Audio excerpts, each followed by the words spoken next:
Hey, what's up everybody? This is my second solar eclipse video. I thought I'd do a longer form just to kind of fill in some information. Maybe you don't know anything about this, maybe you only know a little bit.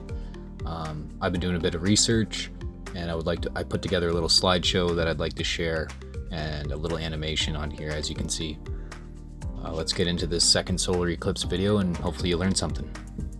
Alright, so jumping right into it, how does a solar eclipse work? A solar eclipse occurs when the moon moves between the sun and the earth. For a solar eclipse to happen, the moon, sun, and earth must be nearly in a straight line. The size of the moon from the earth's perspective is large enough to block the view of the sun and cast a shadow onto the earth's surface.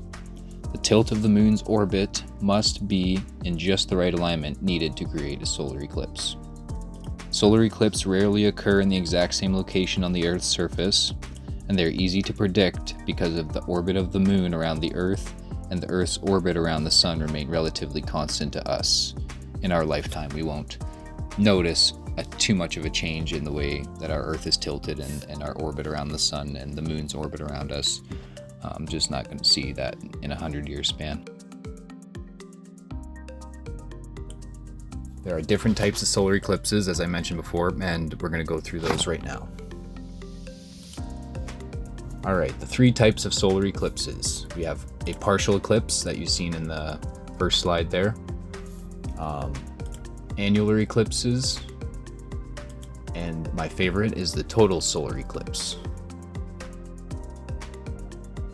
Starting off with a partial eclipse.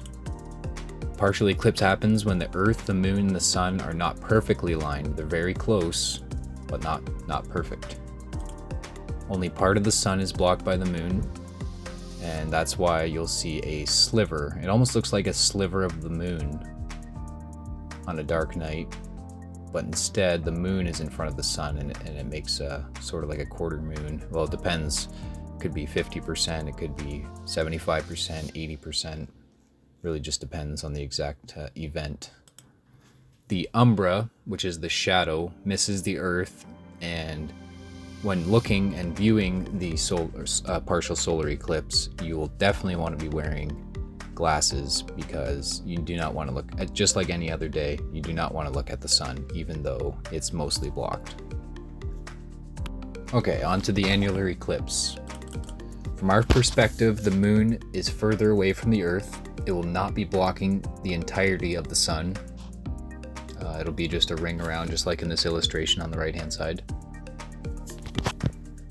And the period in which the moon appears in the center of the sun is called annularity and will only last for a few minutes. So it'll only last a couple minutes where it's right in the center, and that is called annularity. And it does depend on your exact location on the Earth's surface if you're in the path of annularity.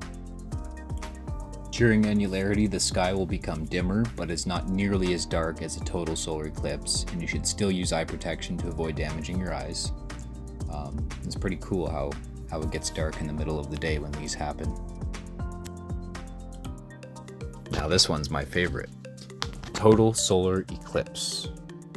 Another illustration that's a little exaggerated. It doesn't quite look like that to the human eye, but it's not far off. It's not far off.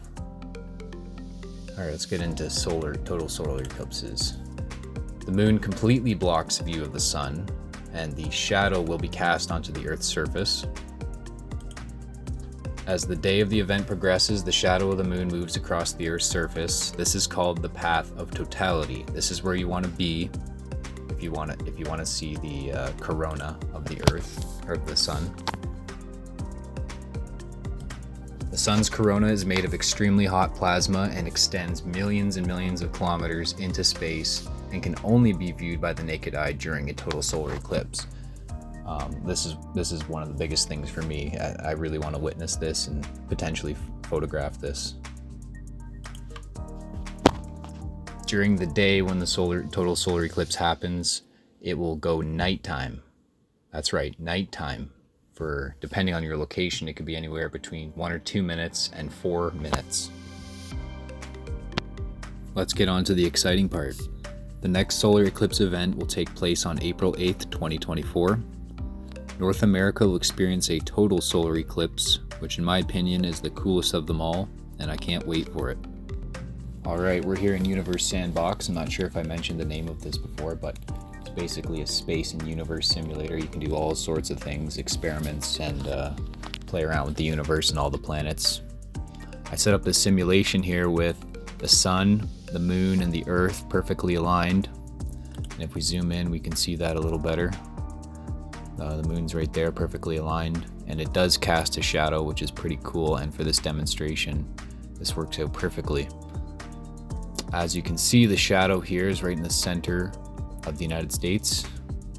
The shadow is not going to be quite that big, although if you're outside of this shadow, it doesn't mean the total solar eclipse won't be visible. It just won't be 100% as if you were in the path of totality.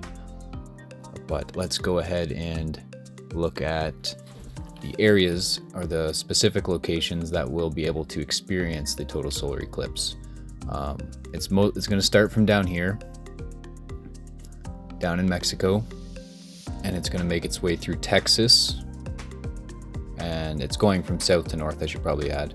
It's going to go through Texas, Oklahoma, Arkansas, Missouri, and it's going to go through Kentucky, Illinois, Indiana, Ohio, Pennsylvania, and then it's going to go through New York, Vermont, New Hampshire, Maine, and make its way to the East Coast.